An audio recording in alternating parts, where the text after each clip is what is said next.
Hello, hello, hello. This is Carl A. Smith, aka Dr. Cash, coming to you with our monthly stock market analysis for the month closing March the 31st. Wow, wow, wow. All major indices seeing significant pullbacks over the last 4 weeks, with the S&P dropping a whopping 35% on its lows from its highs of early February, based upon the overall global impact of the coronavirus, and its impact specifically has increased significantly here in the United States. So as we begin our update, we do want to take a short but targeted moment to extend all of our thoughts and mindset and energy to anyone that is impacted by the coronavirus. I believe the impact in the United States has accelerated significantly more than many had thought or had anticipated.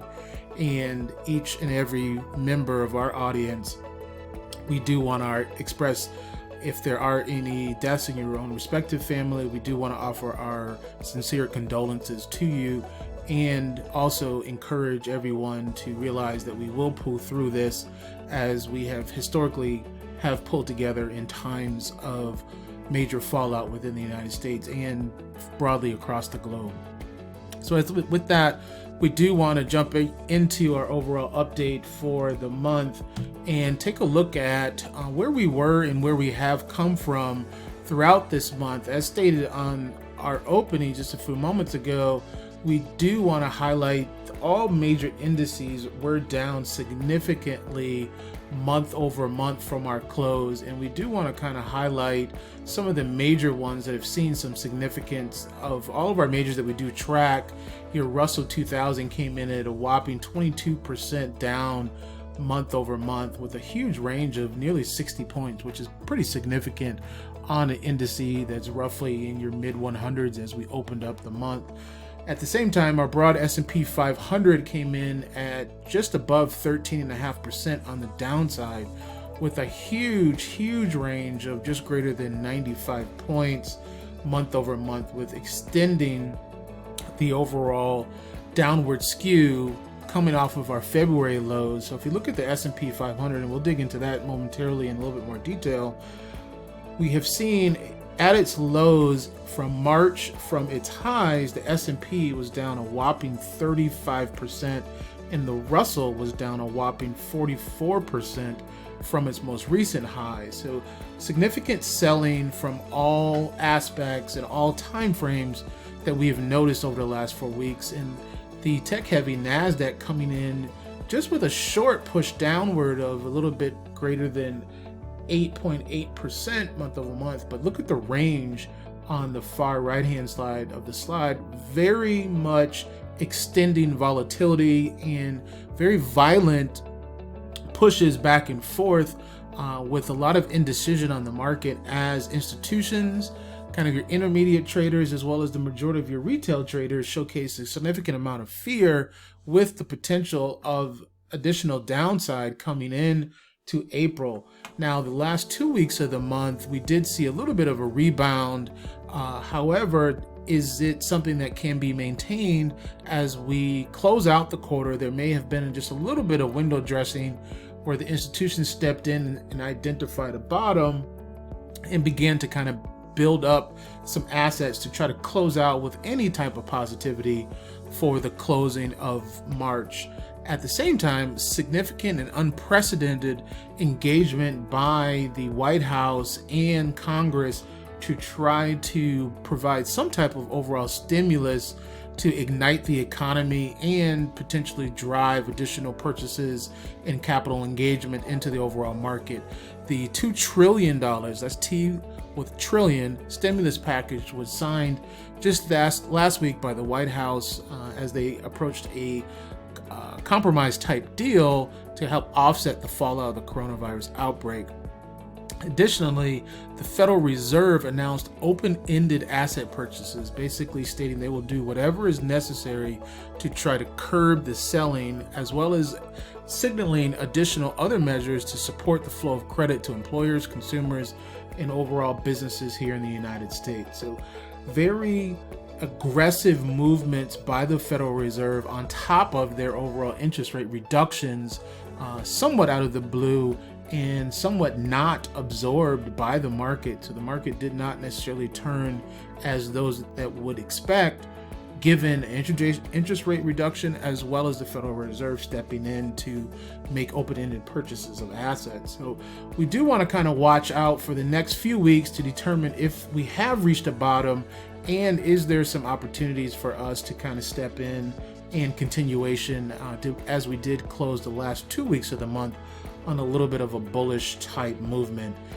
So next, we do want to kind of highlight just a little bit of a history on what we have seen in the past in regards to overall pullbacks of the overall market. And you'll see this a little bit more visually on the next slide that we have for you.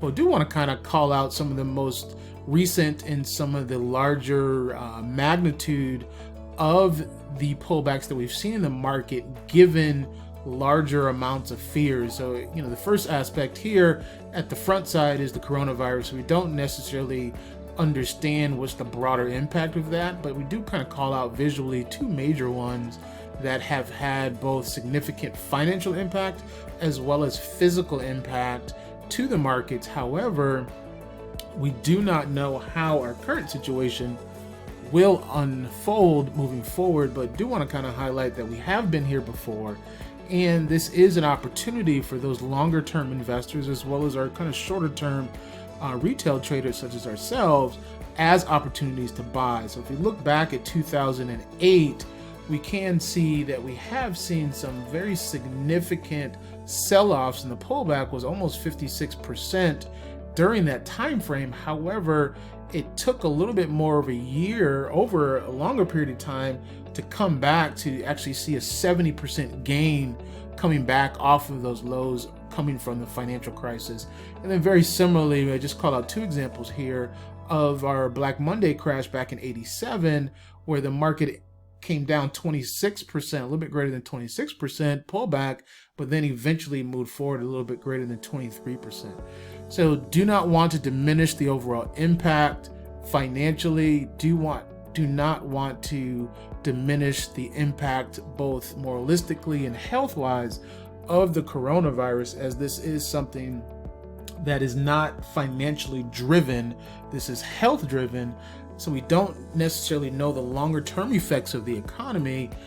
Many can speculate, and many feel that there are some shining lights, as well as some feel a particular doomsday type aspect moving forward. So we do want to kind of highlight that this is an opportunity that we do not necessarily want to miss, and anyone that works with us or follows our advisement, we do want to say, if you do step into the market, take things slowly. Do not step in all in. That's not something that we would highly recommend. Be cautious and look for opportunities where you can make longer term investments. So as we did say, want to kind of highlight visually just a few of the pullbacks that we've seen over the years. This is a slide that we leveraged a few weeks ago in regards to a corporate presentation that we were participating in, and we do want to kind of highlight those. This is a 20-year monthly chart, as you can see here in the upper left-hand corner, but very significant events that have taken place historically where we have seen some solid pullbacks, with the first going back to the Y2K events and the overall dot-com bubble, where we saw significant pullbacks in those areas of price over a multi-year period. But at the same time, we did see a consistent migration back over the next 4 to 5 years.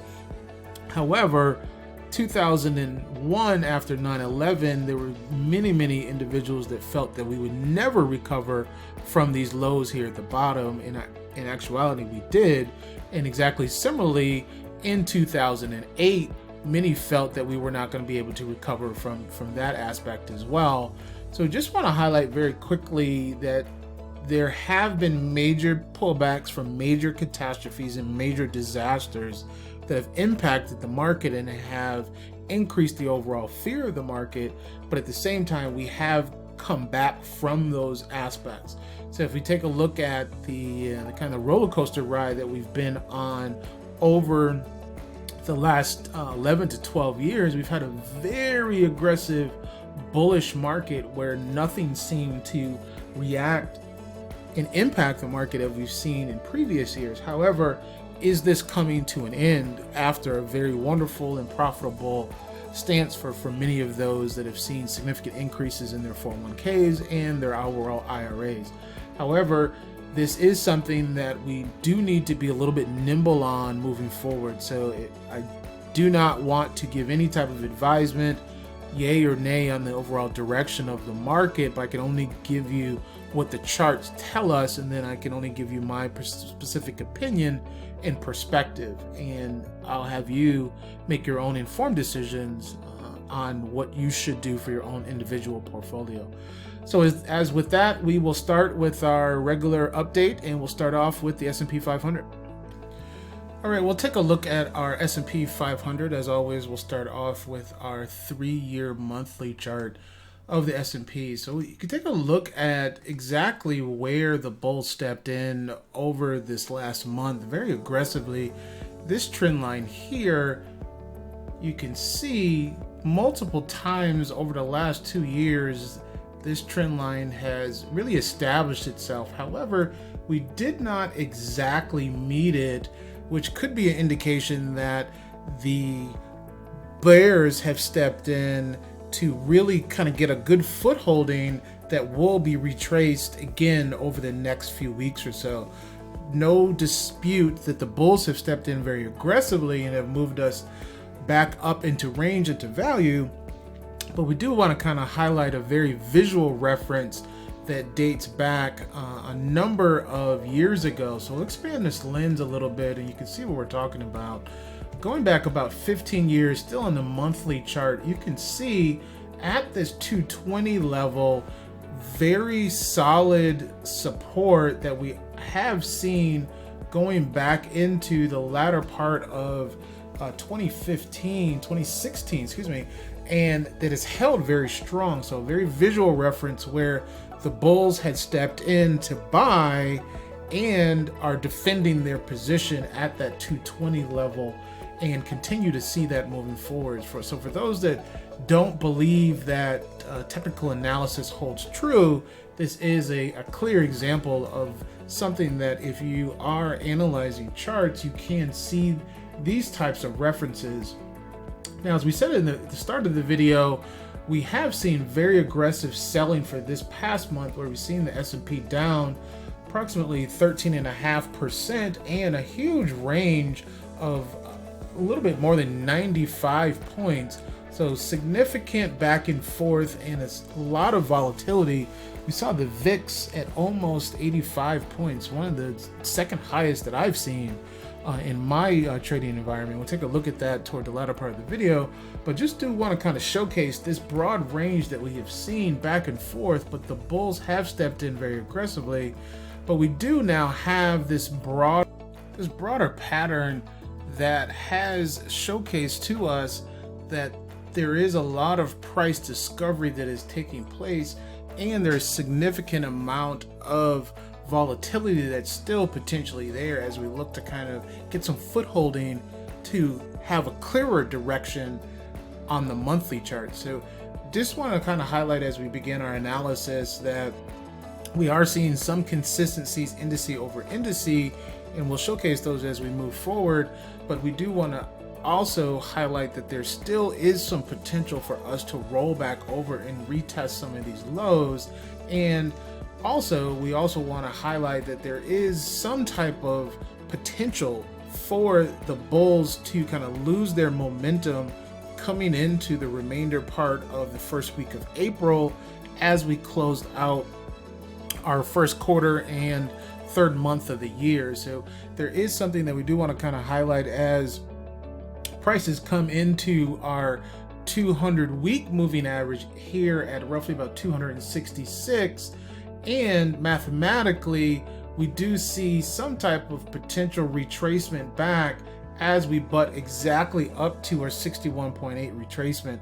So this is something that we do want to watch as an opportunity for those that are bearish to step into positions. Now, there is a higher probability, given the amount of selling that we have seen over the last few weeks, that our bias will continue to be sideways to down and aligning very visually onto a number of references roughly at that 264, 265 level as a particular re-entry for those that are short and kind of continuing back down.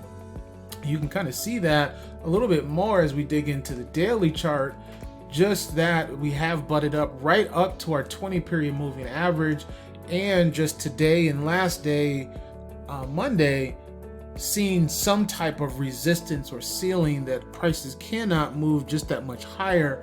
And then secondarily, we are also seeing some type of wedge that is somewhat forming here that will give us some type of indication that something will happen over the next few days. Now again, our bias will be sideways to down, as this 20 period moving average is a very visual reference for this traditional pattern that we showcase very regularly in our updates. Is kind of down, up, and then down further, breaching this low that we had just previously seen over the last week or so.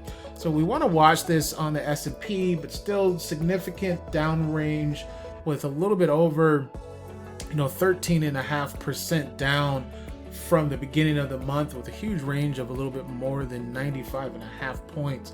So we want to be wary of this particular we call it a bull trap. So we want to move on to the Nasdaq, which showcasing a similar type pattern with a subtle differences, and we'll call those out. So again, large amount of selling on the Nasdaq, down respectfully 8% month over month, but a very large range, as you can see, of 54 points on the monthly from high to low, but then significantly about 30% down from that 237 level of an all-time high. Also, we did see this past month with a look below, a fail on our point of control as a clear target for longer term sellers as a very visual reference to exit your trade. So this is something that we did anticipate, and we did see it kind of come to fruition. Now we are butting up to the top range of value, coming in at a very visual round number of $195. So this could be a target for the bulls to look to exit, and you'll be able to see this a little bit more as we dive into the weekly chart that will kind of showcase that 195 level is a little bit of resistance and to some degree a low volume node.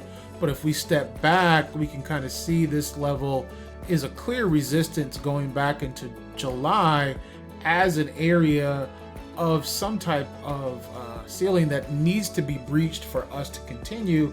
And then secondarily, just on the first few days of this trading week, we haven't been able to get a consistent close above 190.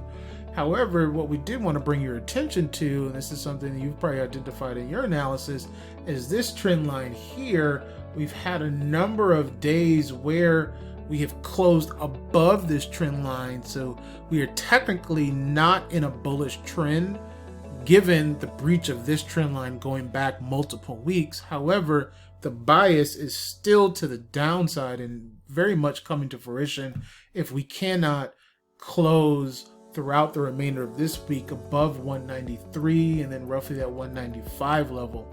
If we look at the daily, you can see it a little bit clearer. If we zoom in, certainly you'll be able to see what I see is that this trend line clearly here has been breached one time, a little bit rejected on Thursday of last week, coming into Monday, breached it, coming into today, Tuesday, the last day of the quarter.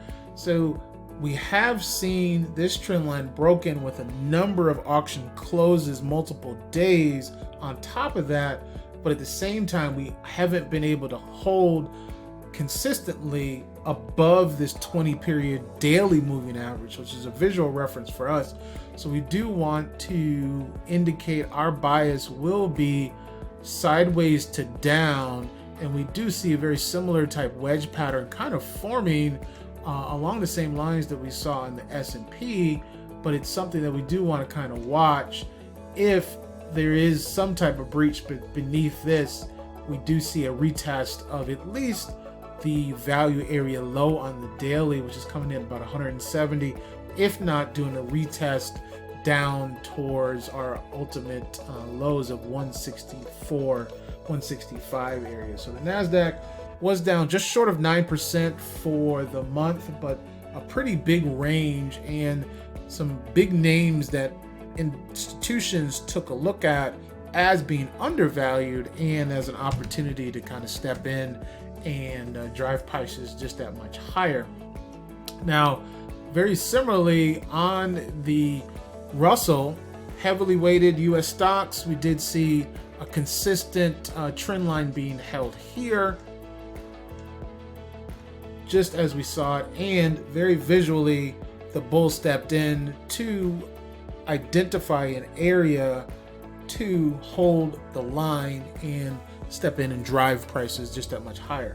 Now the Russell was down a whopping 44% for the highs coming back into earlier in February, and just for this month down a little bit more than 22.5% month over month, but a huge range of 58 points, almost retracing a significant amount of the gains that we have seen over the last several years. So unprecedented selling, but also unprecedented opportunity. So there's always two sides to every coin, as my parents used to tell me.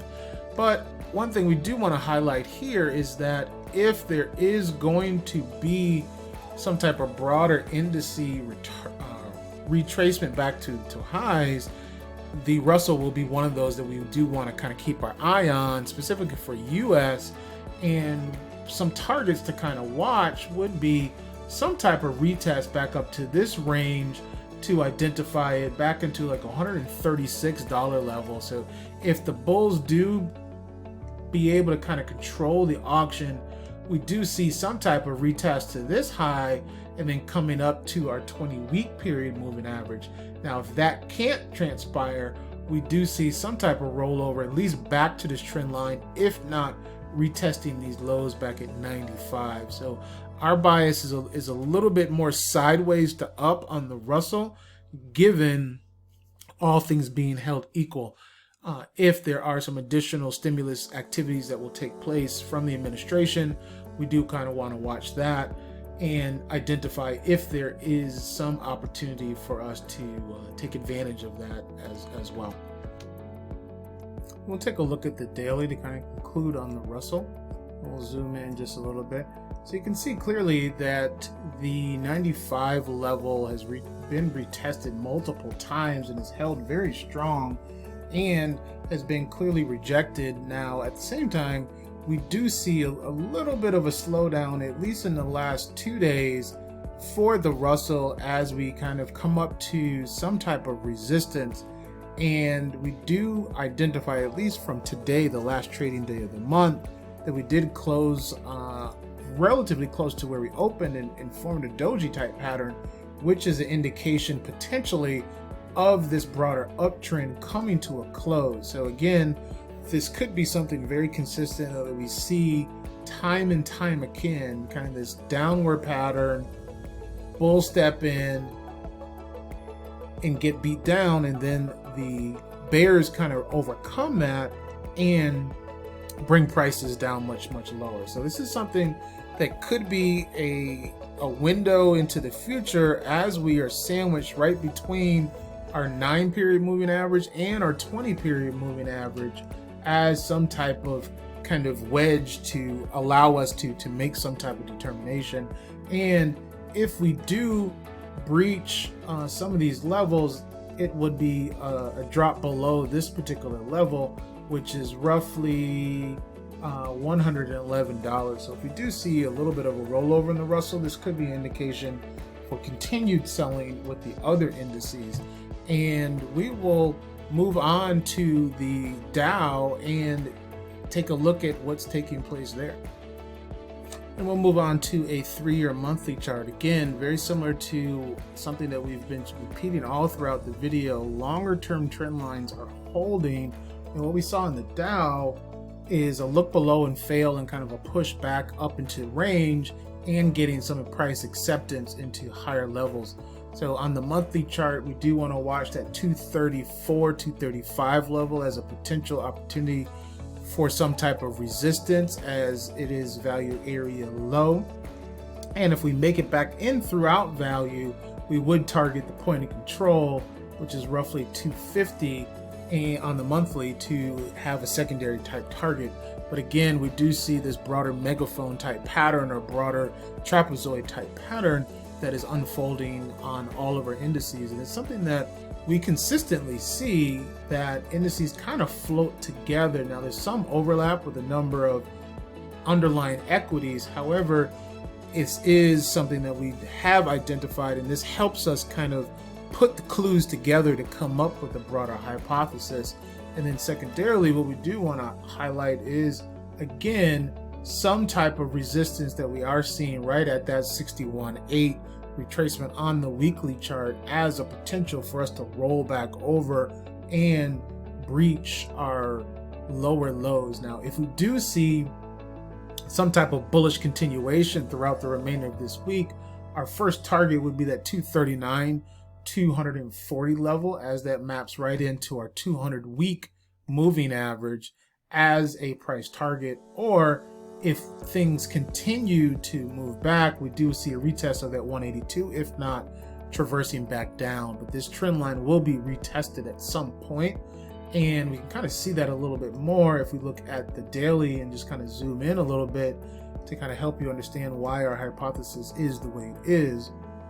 So that level that we identified maps, the 225 level, maps right into our 20-period moving average, and very similar to what we saw on the Russell, we are sandwiched right between these levels, which could be an indication of kind of consolidation and accumulation in some type of violent move, albeit upward, or violent move, albeit downward. Now, the bias, if you do follow anything, it could be very similar to the Zorro pattern, as we've begun to call it, kind of this downward movement, again, bull step in and kind of pushing it right back down. So we'll see how that transpires.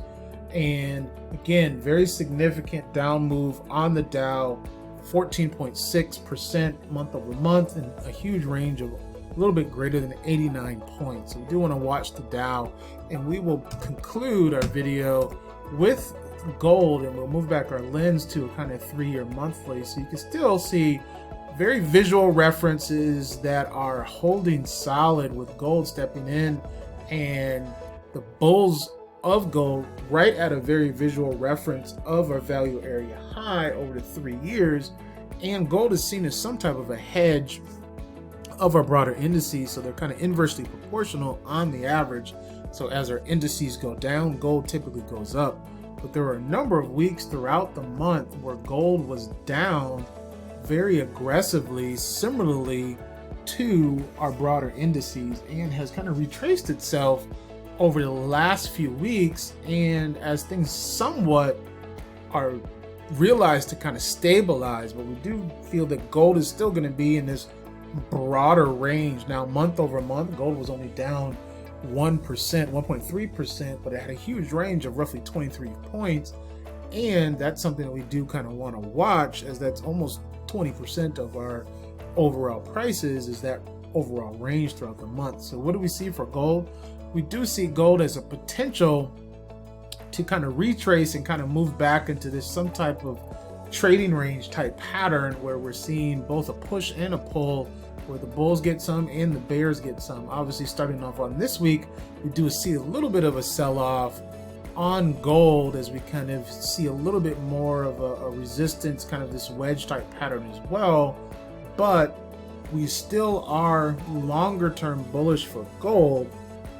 At the same time, we do want to look at equities as a potential opposite position, taking on more and more gold if we continue to see lower prices on our overall indices. And we'll kind of conclude gold. If you look at the daily, you can see very erratic type pattern and a lot of gaps in the auction as the overnight action kind of kicks in. So there isn't a lot of consistency of direction within gold, but you do kind of see this oscillating type pattern with gold, which kind of showcases some indecision of where things are going within gold. But what we do see here is kind of this rounded bottom where we do see a kind of almost a cup and handle starting to form. And then if there is some type of downward movement on the indices, gold will kind of continue on in its upward fashion. Now, one thing that we do want to showcase is where we have been on the VIX. If we move back our lens here just a little bit, you can see the VIX, which is our overall market fear index. We have seen fear at some of its highest levels that we've seen in upwards of 20 years. So coming in the VIX at 85.5, so huge jump from our lows of 11 for the majority of 2018, that kind of 11-20 type range throughout 2018 with a huge jump upward. And that is indication that the market is very much fearful of the impact of the coronavirus, not only within the United States, but also within our trading partners, specifically China. And how will this impact us moving forward is yet to be determined, but we do know that the market will continue to see some volatility until things kind of subside around the virus and this overall impact. So as we conclude our video, again, how we started, we do want to offer out our thoughts and our emotions and our heartfelt condolences to anyone that has been impacted by the coronavirus. Obviously, this is unprecedented in the United States from a pandemic perspective, at least within our lifetimes.